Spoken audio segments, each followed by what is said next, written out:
Well, I don't know how many misconceptions I see now. I mean, with the advance of the internet and media, your accessibility to information is so fast that you can always say that you might have right wing or left wing media. So there might be some misconceptions that because of some of the press that Detroit's government body has had, there could be some misconceptions that it's the apocalypse here.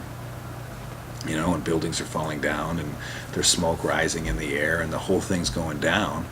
But then when you get closer here, you realize they're just filming movies here, and that's what the smoke is, and that's what the fire's for. I mean, it is definitely a challenging time in Detroit. It is no more challenging in this time than other times have been in the past. Our biggest problem is a light population that needs to be addressed. The city's very large and there's a very light population.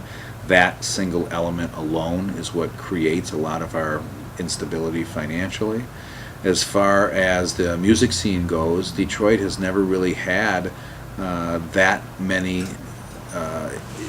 negative perceptions with that. I mean, when I first started traveling, it was when Detroit was kind of like the big bad city. It was viewed as negative. It was viewed like people get shot downtown every day, and it's really it's a very scary place to be.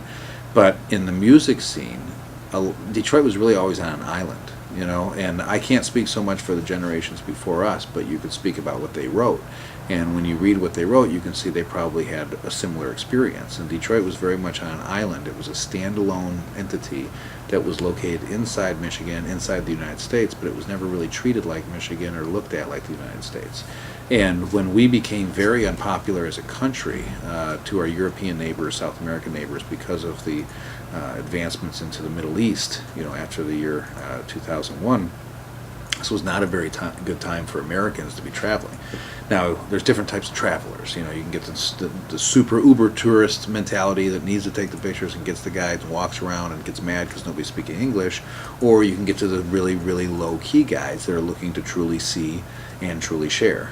And I was definitely a low-key guy, that I wanted to see other things and I wanted to share other things, and I never dealt with any sort of tension of any sort. Once identified as a music promoter from Detroit, it really kind of kept things separated like that. Detroit has a great reputation in every other place in the world for music, and it always has. And as long as we continue to produce the music that we're producing, and we continue to put the music out that we're producing, I think Detroit will always be able to hang on to that. And as far as the rest of the culture goes and trying to kind of get our act together or whatnot, that's a state of mind, and it's a state of mind that everybody here has a responsibility to keep working towards.